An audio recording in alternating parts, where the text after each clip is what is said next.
এই বিষয়গুলো নিয়ে কথা বলবো আজকের সংবাদ সম্প্রসারণে। আজকে 25শে মার্চ গণহত্যা দিবস, জাতীয় গণহত্যা দিবস। আমরা যেটি নিয়ে কথা বলতে চাই, প্রধানমন্ত্রীকে আমরা বলতে শুনলাম, প্রধানমন্ত্রী বলছেন যেন এই দিনটি আন্তর্জাতিক গণহত্যা দিবস এর স্বীকৃতি পায়, সেই প্রচেষ্টা চালাতে হবে। আমরা এটির পেছনে কূটনৈতিক তৎপরতাও দেখেছি এবং এখনও চলছে। আবার কূটনীতিকরা বলছে যেহেতু 9 ডিসেম্বর আন্তর্জাতিকভাবে গণহত্যা দিবস পালিত হয়, অতএব এটির আর খুব বেশি সুযোগ নেই। আসলে প্রথমে একটু এটি দিয়ে শুরু করতে চাই অজয় দাশগুপ্ত, যে এই স্বীকৃতি পেলে লাভটা কোথায়? প্রথমত মুক্তিযুদ্ধের শহীদদের প্রতি শ্রদ্ধা জানাই, সম্মান জানাই, এবং একটু আগেই মূল খবরে যেটা দেখলাম যে 25শে মার্চ মানে প্রধান যে একটি জায়গা জগন্নাথ হল, আমি 25শে মার্চ সন্ধ্যা পর্যন্ত সেখানে ছিলাম 71 সালে, এবং 27শে মার্চ সকালেও আমি সেখানে একটি মৃতদেহ পড়ে থাকতে দেখেছি, হাত পা বিচ্ছিন্ন, সেগুলো হলের মধ্যে দেখেছি। জগন্নাথ হলের সে সময় প্রভোস্ট ছিলেন জ্যোতির্ময় গুহ ঠাকুরতা, তাকে গুলিবিদ্ধ অবস্থায় হাসপাতালে নিয়ে যাওয়া হয়েছিল, প্রায় মৃতপ্রায়, পরে 2 দিন পরে মারা গেছেন। পাকিস্তান আর্মি তার মরদেহ নিয়ে গেছে, সেটাও দেখেছি। এবং জগন্নাথ হলের ভেতরে যেখানে গণকবর ছিল, হাত উপরে বের হয়ে আছে, পা বের হয়ে আছে, এবং সেখানে ডক্টর গোবিন্দচন্দ্র দেব, মধুর ক্যান্টিনের মধুসূদন দে, এরা জগন্নাথ হলে আমার বন্ধু, সহকর্মী, সহপাঠী, অনেকে, তাদেরকে আমি দেখেছি ওখানে আর কি। তো সারা দেশে এরকম চিত্র ছিল, বিশেষ করে ওই রাতে ঢাকা শহরে বেশি ছিল। তাদের প্রতি শ্রদ্ধা জানাই।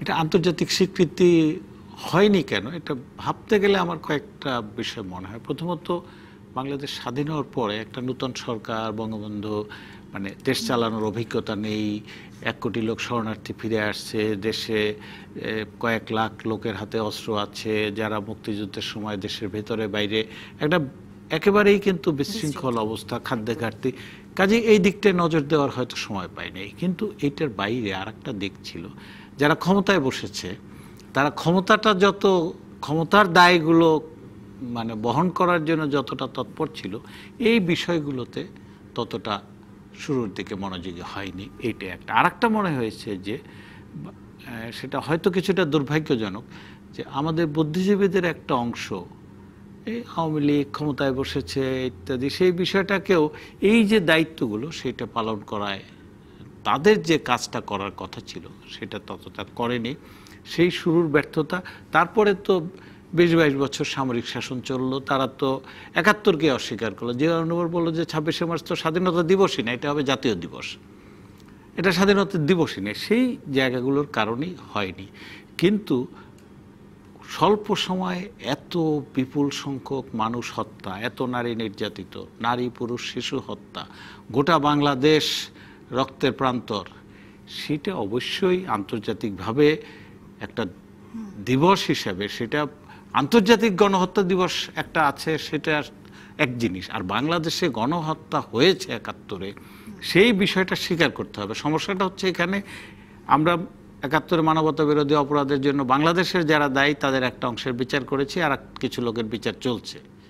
কিন্তু এই গণহত্যা যারা করেছে, যাদের কারণে গোলাম আজম নিজামী গণহত্যায় অংশ নিয়েছে, নারী নির্যাতন করেছে, সেই পাকিস্তানি সামরিক বাহিনী বা পাকিস্তানের বেসামরিক যারা, জুলফিকার আলী ভুট্টোর মতো লোক, তাদের কিন্তু কোনো বিচার হয়নি। সেই বিচারটা করার জন্য যুদ্ধাপরাধীদের বিচার হয়নি। যুদ্ধাপরাধীদের 195 না আরো বেশি ছিল। পাকিস্তানিদের একটা দাবির প্রেক্ষাপটে এটা 195 করা হয়েছিল, তাদেরও ছেড়ে দেওয়া হয়েছে। সেইটা হচ্ছে একটা। আর কেন হয় না তার পিছনে হইলো এই গণহত্যার সঙ্গে ছিল পাকিস্তান। পাকিস্তানকে কে অস্ত্র দিয়েছে, এই সৈন্যরা কার গুলি ব্যবহার করেছে, বন্দুক কামান ব্যবহার করেছে, আমেরিকার। কার সাহায্য সহায়তা পেয়েছে, কার অস্ত্র ব্যবহার করেছে, চীনের। এই দুইটা বৃহৎ শক্তি, তারাও কিন্তু চায় না যে বাংলাদেশের গণহত্যাটা আন্তর্জাতিকভাবে স্বীকৃত হোক। কারণ তাইলে ইয়াহিয়া, টিক্কা খান, জুলফিকার আলী ভুট্টো, রাও ফরমান আলী, আবদুল্লাহ নিয়াজি, তাদের সহযোগী হিসাবে এদেরও দায় আসে। সেই কারণে তারাও এই বিষয়টায় উৎসাহী না। কিন্তু যেটি আমাদের মুক্তিযুদ্ধ বিষয়ক মন্ত্রী বলছেন জনাব মাহফুজুল্লাহ, যে বাংলাদেশের কূটনীতিকদের ব্যর্থতার কারণেই এই আন্তর্জাতিক গণহত্যা দিবসের স্বীকৃতিটি পাওয়া যায়নি, এবং 2015-তে আসলে 9 ডিসেম্বর আন্তর্জাতিক গণহত্যা দিবস হিসেবে ঘোষিত হয়। সেদিন জাতিসংঘে যেদিন ঘোষিত হয় সেই সময় বাংলাদেশও সেখানে বাংলাদেশের প্রতিনিধিরা উপস্থিত ছিলেন, বাংলাদেশ ভেটো দেয়নি। আপনার কি মনে হয় আসলে বাংলাদেশের কূটনীতিকদের কি ব্যর্থতা দেখেন, নাকি এই আন্তর্জাতিক যেই অজয় দাশগুপ্ত যে বিষয়গুলো বলছে?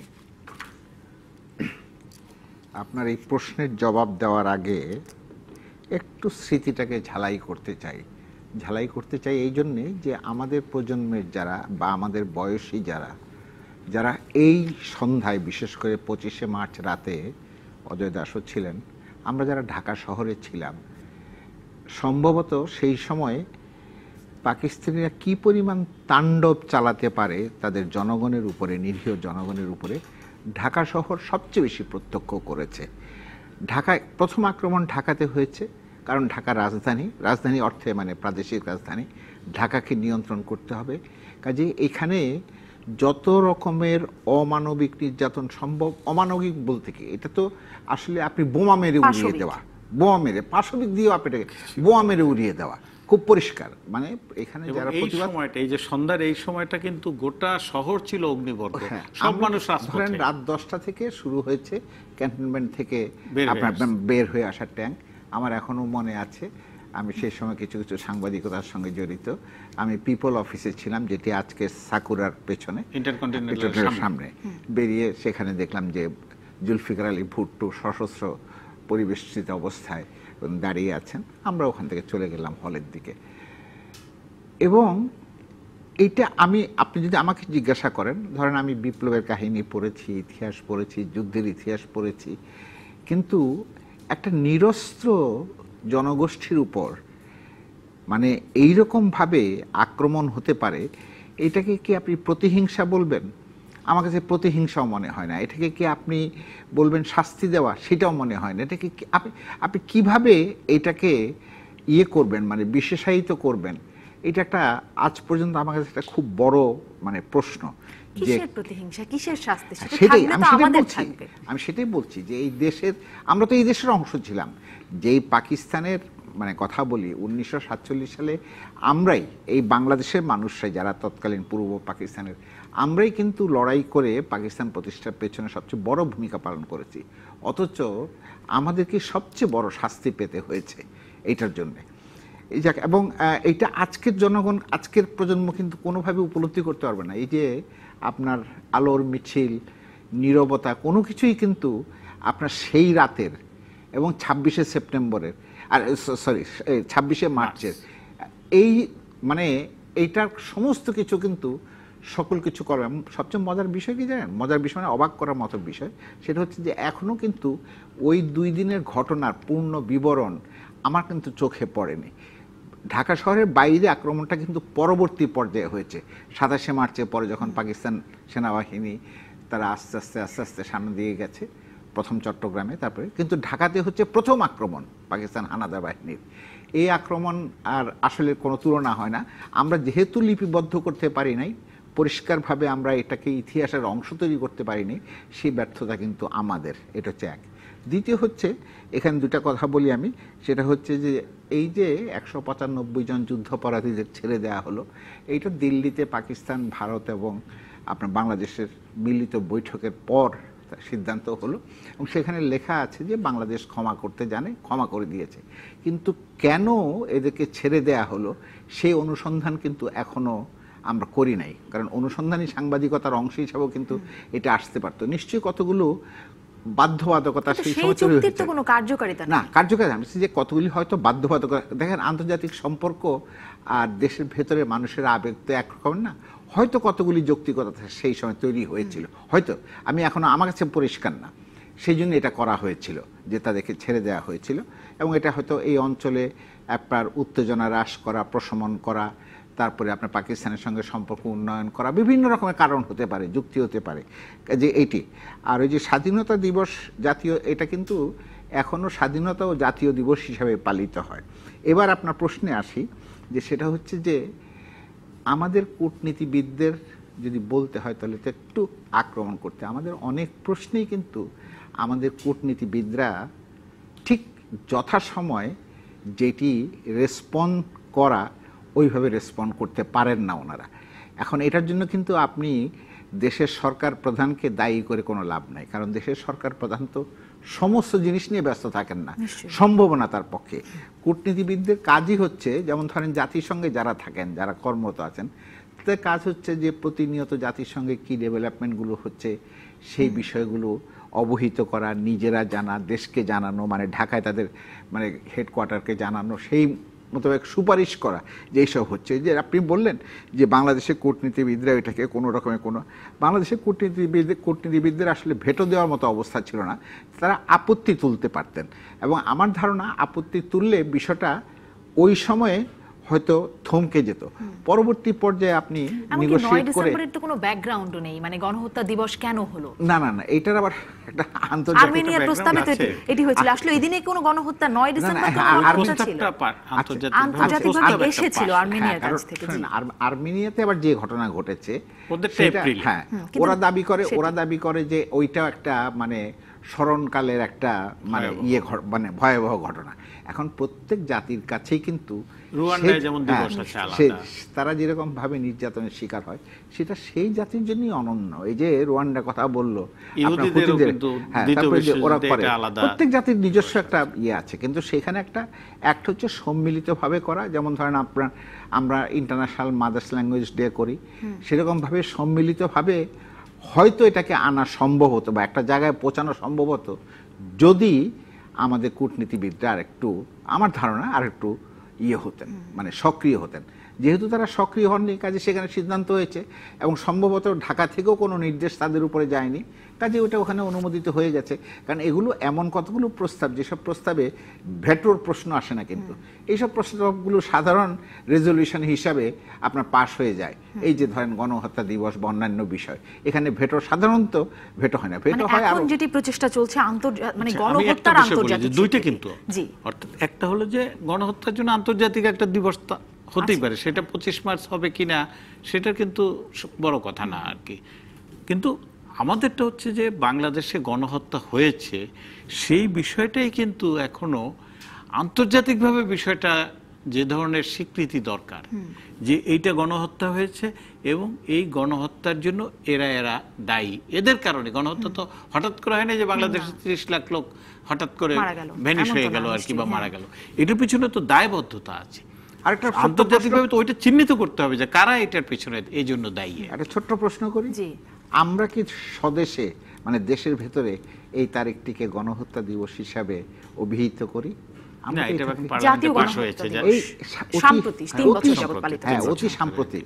হ্যাঁ, তার আগে তো এই প্রশ্নগুলো আমরা সামনে আনি না। আমাদেরই তো উচিত আমাদের নিজস্ব বিষয়টা আমরাই প্রথম উত্থাপন করব, তারপরে সেটা বাইরের পৃথিবীতে যাবে। এখন এটি আন্তর্জাতিক স্বীকৃতি পেলে কি, যে বিষয়টা নিয়ে কথা হচ্ছিল, তাহলে কি বিচারের পথ সুগম হবে? মানে গণহত্যা হয়েছিল, পাকিস্তানের যারা আছে, পাকিস্তানের যারা দেয় মূল হোতা কারা গণহত্যার? টিক্কা খানকে তো জুলফিকার আলী ভুট্টো প্রতিরক্ষা মন্ত্রী বানিয়েছিল। এখন এই বিষয়গুলো তো হচ্ছে খুবই গুরুত্বপূর্ণ, কিন্তু যে যারা গণহত্যা করেছে পাকিস্তানে বেশিরভাগ মারা গেছে, আর্মির যারা টপ ব্রাস ছিল। বিচারটা তো মরণোত্তর হতে পারে, সবচেয়ে বড় কথা হচ্ছে দায় চিহ্নিত করা। পাকিস্তান তো আনুষ্ঠানিকভাবে এখনো কখনো বলে দুঃখ প্রকাশ করছি, কখনো বলে অতীত ভুলে যাও, কখনো যখন আবার আমরা মানবতা বিরোধী অপরাধের জন্য বিচার করি তখন বলে যে আমাদের বন্ধুদের হত্যা করা হচ্ছে, আপত্তি তুলে পার্লামেন্টের প্রস্তাব নেয়। কাজেই এটা তো শুধু পাকিস্তানের সাথে কোনো আমাদের এমন কোনো যে ব্যক্তিগত শত্রুতার ব্যাপারটা না, তো তারা এটার হোতা, এই হোতা বেঁচে থাকুক না থাকুক, পাকিস্তানের তো একটা জাতিগত দায় আছে, রাষ্ট্রীয় দায় আছে, সেটা অবশ্যই স্বীকৃত হতে হবে।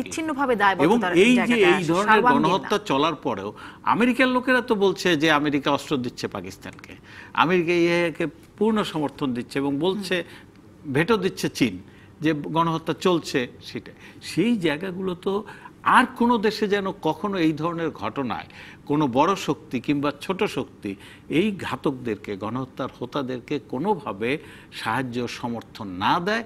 যদি দেয় সেটাও অপরাধ হিসেবে চিহ্নিত হতে হবে। সেই আন্তর্জাতিক দিবসটা কিন্তু এই কারণে। হ্যাঁ, এটার সঙ্গে আমি একমত একটা বিরতিতে যে যেতে চাই। আপনি গণহত্যা কখনোই গ্রহণযোগ্য বিষয় নয়, কখনোই। কাজে গণহত্যার বিরুদ্ধে মানুষকে দাঁড়াতে হবে, বিবেকবান মানুষকে দাঁড়াতে হবে এর বিরুদ্ধে। কিন্তু এইটিও বোধ হয়, আমার কাছে মনে হয় যে সেই সময় 1972 থেকে 75 সময়ে বাংলাদেশের জন্যে কতগুলো মূল সমস্যা ছিল। আন্তর্জাতিকভাবে একটা সমস্যা ছিল কূটনৈতিকভাবে বিচ্ছিন্নতা। বিচ্ছিন্নতা বলতে এই জন্য যে কূটনৈতিকভাবে যে সম্পর্কটা অতখানি সম্প্রসারিত হয়নি, এবং যেহেতু ওআইসির আপনার সম্মেলন সামনে চলে এলো, সেটা একটা চাপ হিসাবে কাজ করেছে। তারপরে যে বললাম যে আপনার সৌদি আরব আপনার অনেক এত ইয়েরা বন্দিরা ভারতে আছে, তাদের উপর একটা চাপ তৈরি হচ্ছে, পাকিস্তান তাদেরকে বলছে। দেখেন, এই উপমহাদেশে আমরা পছন্দ হয়তো করি না, ভারত পাকিস্তান সম্পর্ক কিন্তু সম্পূর্ণ ভিন্ন কায়দায় চলে, ভিন্ন আঙ্গিকে চলে। কাজে সেখানে যে ধরেন 90,000 আপনি পাকিস্তানি সৈন্য ওখানে আছে, তাদেরকে দেশে ফেরত নিয়ে যাওয়ার ব্যাপার, সব কিছু মিলিয়ে তখন এমন একটা আবহ তৈরি হয়েছিল যে এই বিষয়গুলো একটা সেকেন্ডারি পর্যায়ে চলে গিয়েছিল। যদিও আমাদের পত্রপত্রিকায় লেখালেখি হয়েছে, কিন্তু প্রচুর লেখালেখি হয়েছে, এবং একেবারে 17ই ডিসেম্বর 1971 সাল থেকে লেখালেখি শুরু হয়েছে কোথায় কি হয়েছে। কারণ অতি সম্প্রতিতে আমি দেখলাম যে আরেকটি গবেষণা ফলাফল প্রকাশিত হয়েছে যে আমরা এখনো পুরো ইতিহাসটাই ভালো করে জানি না, পুরো গণহত্যা কোথায় কোথায় হয়েছে, কোথায় কোথায় গণকবর আছে, কোথায় কোথায় এগুলো এখন এই আমি 3-4 দিন আগে এই তো 3-4 দিন আগে দেখলাম যে তারা একটা গবেষণা করে তারা বলেছেন জানি না। তো তার মানেটা কি? তার মানে হচ্ছে আমাদের ইতিহাসের একটা অসম্পূর্ণতা রয়ে গেছে। তো সেটা তো আমাদের নিজস্ব ব্যাপার, কিন্তু ওইসব কারণেই এইটার এই স্বীকৃতিটা প্রয়োজন, যাতে এই ধরনের জিনিসের ইয়ে না ঘটে। কিন্তু এখন তো সম্ভব সেই অবস্থায় রোহিঙ্গা সেটাও কিন্তু এখন গণহত্যার পর্যায়ে। নিশ্চয়ই বিরতির পরে আমরা এই বিষয়ে আরো কথা বলবো, গণহত্যার বিচার এবং আমাদের ক্ষতিপূরণটাও তো একটা বিষয়, আমাদের তো ক্ষতিপূরণও পাওনা আছে, সেটির বিষয়েও বাংলাদেশ কতটা তৎপর আজকের দিনে নিশ্চয়ই কথা বলতে চাই সেই বিষয়ে। দর্শক থাকুন সাথেই। ফিরলাম সংবাদ সম্প্রসারণে। বিরতির আগে যেখানে ছিলাম, গণহত্যার বিচার, নানান রকম কারণ আমরা আপনারাই বলছিলেন যে এই ধরনের কারণে হয়তো সেই সময় যাওয়া সম্ভব হয়নি। এখনকার পরিস্থিতি কি এখনো কি আমরা তৎপর হতে পারি না অজয় দাশগুপ্ত? আর সেই সাথে ক্ষতিপূরণেরও একটা বিষয় তো আছেই। সেটা তো পাকিস্তানে আমাদের সম্পদ যেটা ছিল, ধরেন যে 47-এ যখন ভারত পাকিস্তান হয়েছে, তখন কিন্তু দায় দায়িত্ব চিহ্নিত হয়েছে যে ভারত পাকিস্তানের সম্পদ চেয়েছে। গান্ধীজি বলেছেন যে পাকিস্তান নূতন রাষ্ট্র, দিল্লি রাজধানী ছিল, পাকিস্তান নূতন রাজধানী, কাজে এই জায়গাটা কিন্তু আমাদেরও অবশ্যই চিন্তা করতে হবে যে সম্পদের ভাগ একটা, আর একটা হচ্ছে যে গণহত্যা তারা করেছে, এটা হচ্ছে আন্তর্জাতিকভাবে এমনিতে কিন্তু স্বীকৃত। বাংলাদেশ গণহত্যার শিকার হয়েছে বলেই আজকে ওই সময়টায় বিশ্ববাসী আমাদের পক্ষে দাঁড়িয়েছে। যুক্তরাষ্ট্রের সরকার দাঁড়ায়নি, কিন্তু সিনেটর অনেকে দাঁড়িয়েছে। এই জায়গাটা হচ্ছে আমাদের জন্য খুব গুরুত্বপূর্ণ যে আন্তর্জাতিকভাবে আমাদের দিক থেকে এই জিনিসগুলো আরও বেশি করে তুলে ধরা দরকার। যেমন মাতৃভাষা 21শে ফেব্রুয়ারি আমাদের এটা স্বীকৃত হয়েছে। আজকে বঙ্গবন্ধু বাংলায় যেদিন ভাষণ দিয়েছেন জাতিসংঘের সেই সেপ্টেম্বরে, সেইটা স্বীকৃত হয়েছে। 7ই মার্চের ভাষণটা স্বীকৃত হয়েছে। কিন্তু এর চেয়ে তো অনেক বড় মাত্রায় হলো আমাদের এই গণহত্যা। লাখ লাখ মানুষকে হত্যা করেছে, এবং যারা হত্যা করেছে তারা এইটার জন্য কোনো জবাবদিহিতার মুখোমুখি হবে না, সেটা তো হতে পারে না। এটা 4 যুগ আজকে পূর্ণ হয়েছে, 48 বছর, সেটা হয়তো অনেক বছর, কিন্তু ইতিহাসের মানদণ্ডে সেই আর্মেনিয়ানরা তো সেই আরও অনেক আগের ঘটনা, তারা কিন্তু এটা স্বীকৃতি তারা আদায় করে নিয়েছে। বাংলাদেশ তো এখন ধরেন বিশ্বে আর্মেনিয়া যা এখন আর্মেনিয়ারা যায়, বাঙালি বাংলাদেশ সেটা তো আরে অনেক বেশি মর্যাদা নিয়ে বিশ্ববাসীর সামনে আছে। আমার অর্থনীতি ভালো হচ্ছে, বিশ্ব মনে করছে যে এটা একটা সম্ভাবনার দেশ, জ্ঞানে বিজ্ঞানে বাংলাদেশের মানুষ বাঙালিরা অনেক ভালো করছে।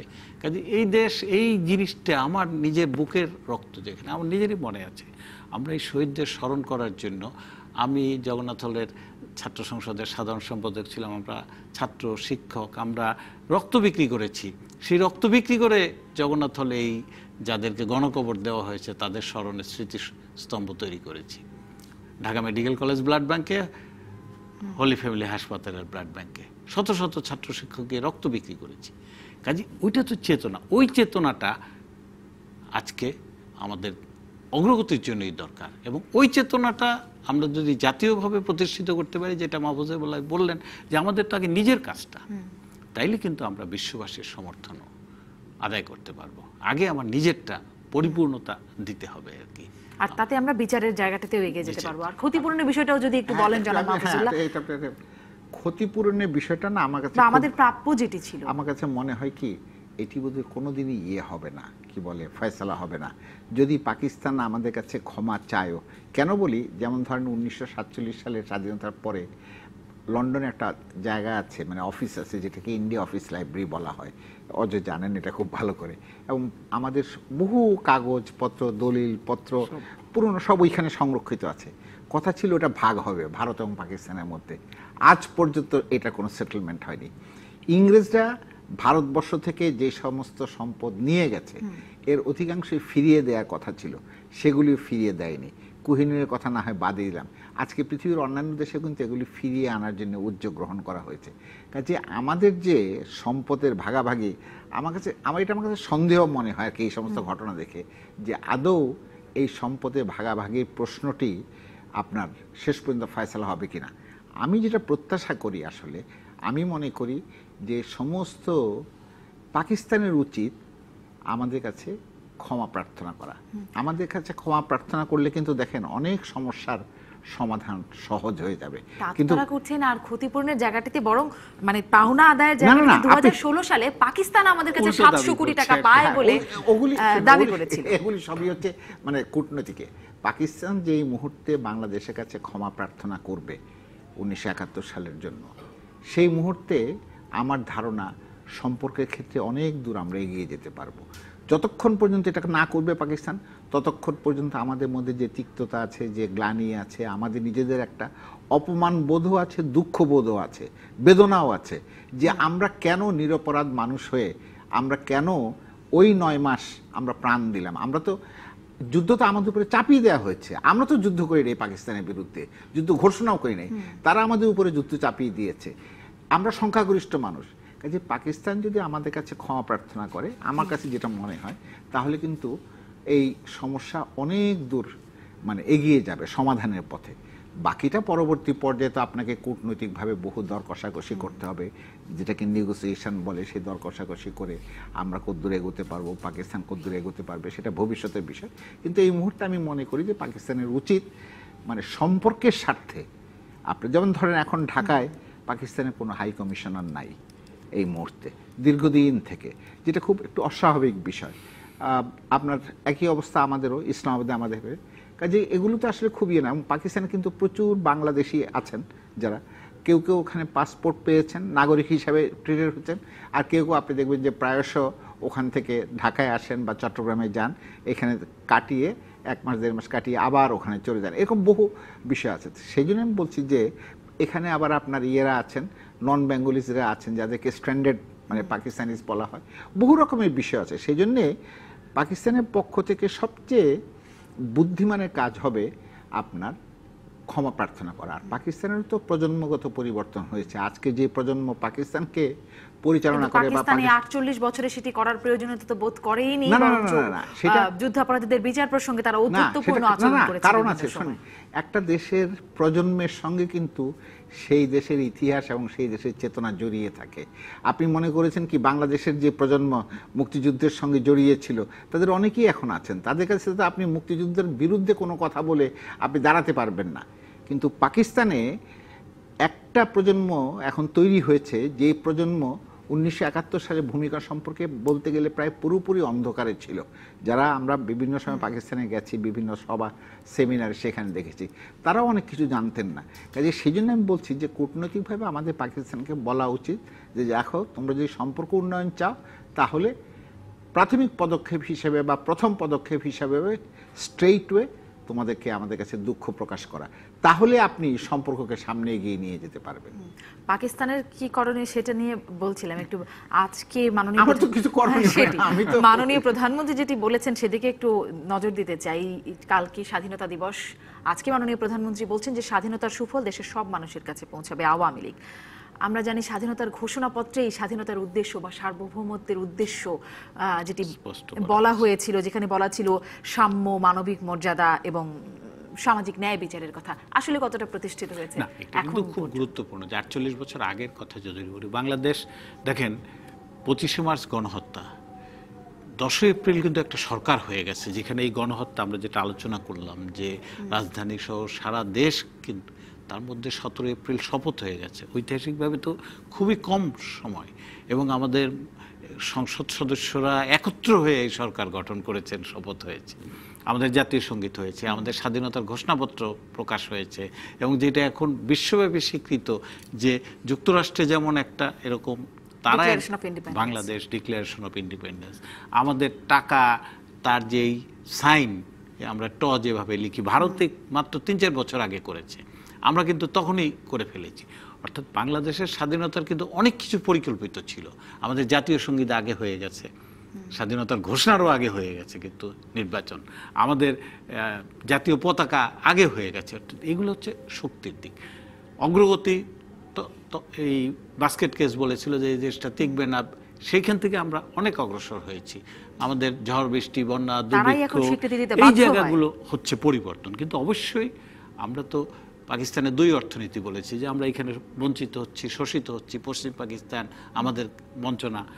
কিন্তু অবশ্যই আজকে এই যে একটু আগেই আমরা টিভি পর্দায় দেখলাম যে খেলাপি ঋণ, অর্থাৎ এই যে সম্পদে বৈষম্য, বন্টনে বৈষম্য, সবার অগ্রগতি হচ্ছে, কিন্তু ধনীরা অনেক বেশি ধনী হচ্ছে, একটা বৈষম্যের সমাজ তৈরি হচ্ছে। এই দিকে অবশ্যই আমাদের মনোযোগ, সেই জায়গাটা এখনো। এখানে আলোচনা দীর্ঘ করার কিছু না, আমি শুধু 2টি বাক্য বলবো এই প্রশ্নের জবাবে। কয়েকদিন আগে পত্রিকা দেখলাম শান্তির মানে হ্যাপিনেসের যে সূচকে বাংলাদেশের অবস্থান আরো নিচে নেমেছে, এবং একই দিনে আরেকটা খবর প্রকাশিত হয়েছে বিভিন্ন পত্রপত্রিকায়, সম্ভবত আমার যদি ভুল না হয়ে থাকে 49% মানুষ এখনো নিরাপদ পানির সুযোগ পায় না। তো তাহলে আপনি সাম্য, সামাজিক মানবিক মর্যাদা, ন্যায় বিচার কি দিয়ে নিশ্চিত করছেন 48 বছরের মাথায় এসে? আমি আর বেশি এটা নিয়ে আলোচনা করতে চাই। একটা বিরতি নিয়ে আসি, বিরতির পরেই ফিরছি। দর্শক থাকুন আমাদের সাথেই। ফিরলাম সংবাদ সম্প্রসারণে। অনলাইনের কিছু খবর দেখে নিই সবশেষ কি আছে। BDNews24.com এর প্রথম খবরটি দেখছি, আপিল বিভাগে বিশেষ বেঞ্চ চায় যুদ্ধাপরাধ তদন্ত সংস্থা। এইচএসসি পরীক্ষা 1 এপ্রিল থেকে সব কোচিং সেন্টার বন্ধ থাকবে। এটি কয়েকবারই আমরা দেখছি যে পরীক্ষা এলেই, পাবলিক পরীক্ষার সময় কোচিং সেন্টারগুলো বন্ধ থাকে। কিছুটা সুফল অবশ্য আমরা দেখতে পেয়েছি। একটা অভিযোগ আছে যে, কিন্তু আবার সেই ভুলগুলো দেখতে চাই না যে ভুল প্রশ্ন দিয়ে দেওয়া হচ্ছে। নিশ্চয়ই মানে একটি থামলো তো আরেকটি যেন শুরু হলো। তারপরে দেখছি ঋণ খেলাপিদের জন্য আরো সুযোগ। এই খবরটি পরের পত্রিকাতেও নিশ্চয়ই দেখবো। ময়মনসিংহ সিটির প্রথম নির্বাচন 5ই মে। উপজেলা নির্বাচন 3য় ধাপে ভোট পড়েছে 41.41%। তৃতীয় ধাপে কোথায় পায় 41.41%? আমি বুঝি না নির্বাচন কমিশনের মানে এই ভোটের পরিসংখ্যান তারা কোথায় পায়? কারণ পত্র পত্রিকায় আপনার গণমাধ্যমে যেসব জিনিস প্রকাশিত হয়, যে উপস্থিতির ছবি দেখান আপনারা, তাতে তো 41.41% কি করে হয়? প্রথম ধাপে ছিল 43 কিছু, আস্তে আস্তে কমিয়ে এনেছে, দ্বিতীয় ধাপে কমেছে, তৃতীয় ধাপে দেখছি আমরা নির্বাচন কমিশন বলে একটু ভদ্র হওয়ার চেষ্টা করছে। যে কয়টা আমরা ঋণ খেলাপি দেখলাম, মানে অনলাইন যেগুলো, মানে 4-5টা তো আমরা দেখলাম, সবাই কিন্তু গণমাধ্যমের যে টোনটা যদি বলি অনলাইনে, সেটা কিন্তু এই বিষয়টাকে সমর্থন করছে না। বরং সবার কাছে মনে হয়েছে যে এটা যারা ব্যাংকের অর্থ নিচ্ছে নির্দিষ্ট প্রকল্পে ব্যবসার জন্য, তাদের মধ্যে যারা বড় অঙ্কের অর্থ নিচ্ছে, তাদের একটি অংশ এই অর্থটা ফেরত দিচ্ছে না, এবং ফেরত দিতে চায় না। কাজেই আছে একটা অনুরোধ, অনুনয় বিনয় করে যে তোমাদের টাকা একেবারে সুদ টুদ কিচ্ছু দিতে হবে না, লম্বা সময় বসে পরিশোধ করতে পারবা।